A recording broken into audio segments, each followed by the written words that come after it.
Bakshi villa के meeting room में सुशील, Ahuja sir और बख्शी सर इस बात को फाइनल कर चुके थे कि आगे जाकर कैसे लड़ना है। उसी टाइम पर आदित्य अनजान बन के अपने टेंट में बैठा हुआ था। उसके सामने अभी भी मृणाली और वजीर खड़े हुए थे जो उससे बातें कर रहे थे। उनकी बातें बहुत ही जनरल थी, उसमें ना तो फाइट की बात थी और ना ही कुछ और। उन दोनों को ही पता था कि वो ना तो आदित्य को जीतने का हौसला दे सकते हैं और ना ही हारने का। आगे जो भी होने वाला है वो बस इस चीज पर डिपेंड करने वाला था कि आदित्य किस तरीके से लड़ेगा। लेकिन उन तीनों में से ही किसी को भी इस बात का अंदाजा नहीं था कि आगे क्या होने वाला है। थोड़ी देर ऐसे ही बात करने के बाद वजीर और मृणाली फिर वहां से चले गए। उनके जाते ही टेंट फिर से सन्नाटे से घिर गया। तब आदित्य बेड पर लेटकर टेंट की सीलिंग की तरफ देखने लगा और साधु महाराज के बारे में सोचने लगा। उसने सोचा कि कल जब वो टेंट में आया था तब उसकी हालत इस तरीके की भी नहीं थी कि वो ढंग से सांस ले सके, लेकिन आज वो मजबूत है मगर फिर से अकेला पड़ गया है।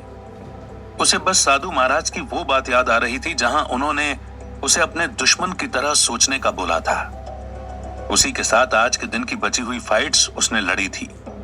जब उसने शेल के मरने के बाद में जो फाइट्स की थी उसमें उसने आराम से दूसरों को एलिमिनेट करने की अपॉर्चुनिटी को एक भी बार खोया नहीं और सबको वो उसी तरह मारता रहा। लोग उसे देखकर बहुत खुश थे और सबको महसूस हो रहा था कि आदित्य बहुत ही जल्दी इस कंपटीशन को जीतने वाला है।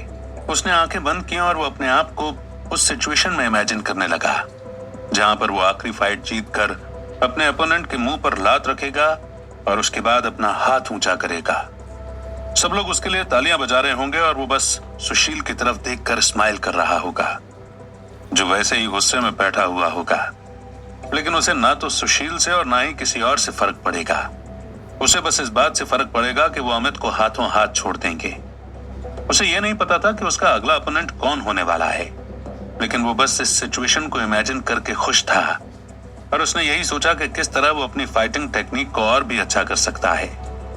यही बात सोचते हुए उसे नींद आ गई। उसे कल जैसा कोई भी सपना नहीं आया, लेकिन बस अपनी फाइट के ही सीन दिख रहे थे। उन सीन्स में वो लोगों को मार रहा था और जब जब उसकी नजर मृणाली की तरफ पड़ रही थी तो वो बहुत खुश थी। लेकिन फिर उसके मन में कहीं से ये इमेज आई कि वहां पर अनामिका नहीं बैठी थी। ये सवाल उसे पहले दिन से सता रहा था कि अनामिका आखिर गई कहां। आदित्य ने भले ही उससे कहा था कि वो दोनों दोस्त नहीं हैं, लेकिन फिर भी वो ऐसे इवेंट में से गायब थी। ये बहुत हैरानी की बात थी। आदित्य को यह भी पता था कि जब मृणाली ने कल उसे पार्टी वाली बात बताई थी तब भी अनामिका अपने रूम में नहीं थी। उसके मन में बस यही सवाल बाकी रह गया कि वो गायब कहां हो गई और कोई भी उस चीज को नोटिस क्यों नहीं कर रहा है। उसे इस चीज का भी डर लगने लगा कि शायद बख्शी परिवार के लोगों ने अनामिका को मार डाला है या फिर उसे कहीं दूर भेज दिया है जिससे वो सारी चीजों से दूर रह सके। लेकिन फिर उसने सोचा कि ऐसा हो नहीं सकता क्योंकि बख्शी सर उसे बहुत प्यार करते थे और वो आगे जाकर उनके परिवार को लीड करने वाली थी। वो कहीं ना कहीं इस बात को लेकर श्योर था कि उसके साथ कुछ तो हुआ है।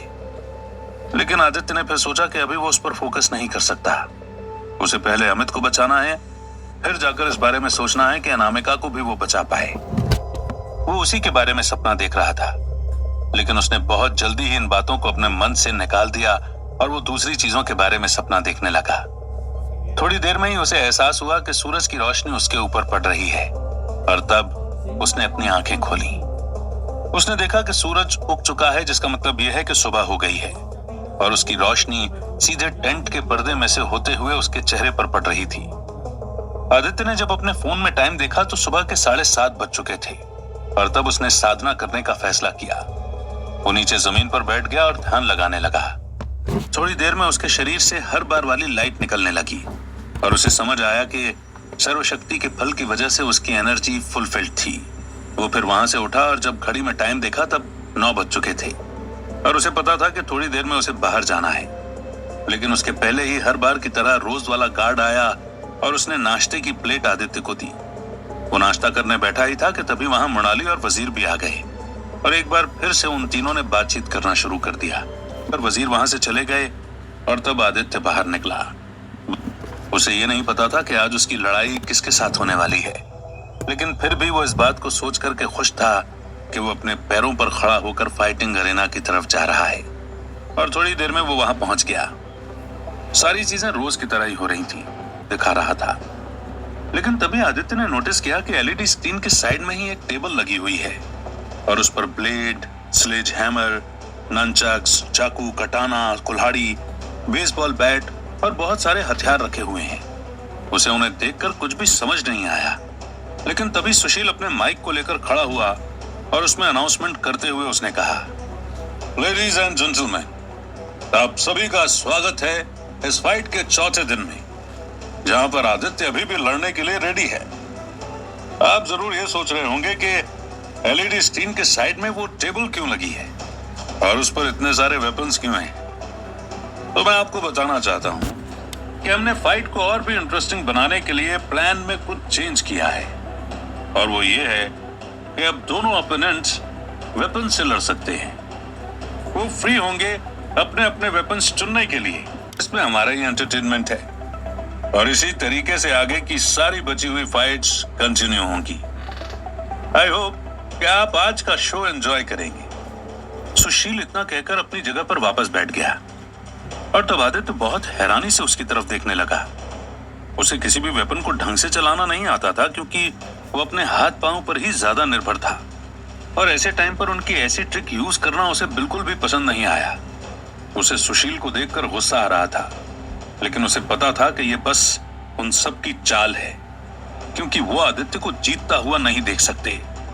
पर आदित्य ने सोचा कि अगर वो इस चाल को चल सकते हैं तो वो जहां तक हो सकेगा वेपन का यूज करके ही फाइट को जीतने की कोशिश करेगा। उसके मन में यही बात चल रही थी कि तब स्टेज पर उसका अपोनेंट आ गया, जिसका नाम वॉल था।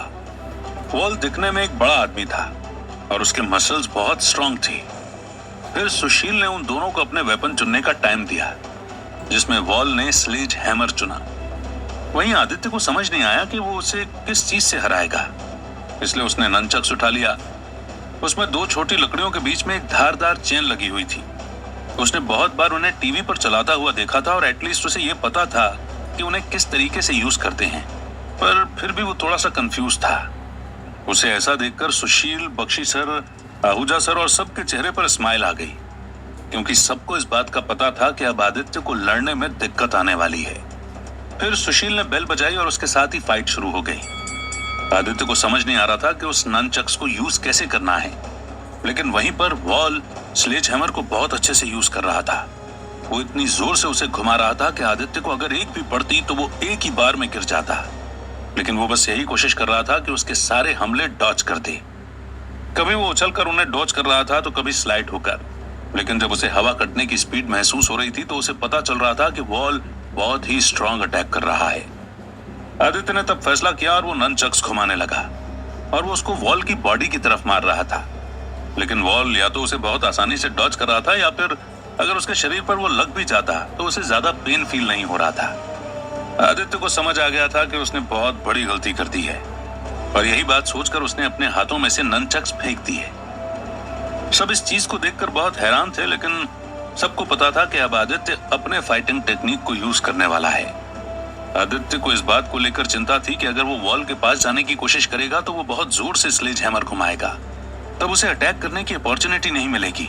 और ठीक ऐसा ही हो रहा था। वॉल अपने हैमर को चारों तरफ घुमा रहा था और आदित्य उससे बचने की कोशिश कर रहा था, क्योंकि वो उसके रास्ते में नहीं आना चाहता था। उसे समझ आ रहा था कि यह फाइट लड़ना ज्यादा ही मुश्किल होने वाली है, क्योंकि अगर वो उसके पास नहीं पहुंच पाया तो उस पर अटैक कैसे करेगा।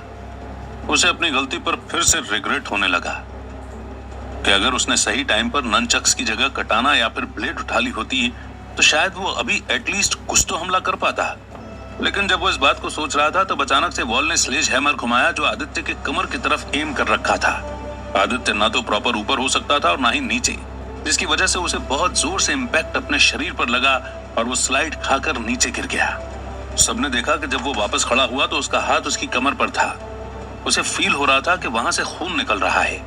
वो बहुत दर्द में दिख रहा था और उसको दर्द में देखकर सुशील, बख्शी सर और आहूजा सर को स्माइल आ रही थी। तब उसे समझ में आ गया कि अब उसे कुछ भी करके यहाँ से जीतना पड़ेगा, वरना वो यहीं मारा जाएगा।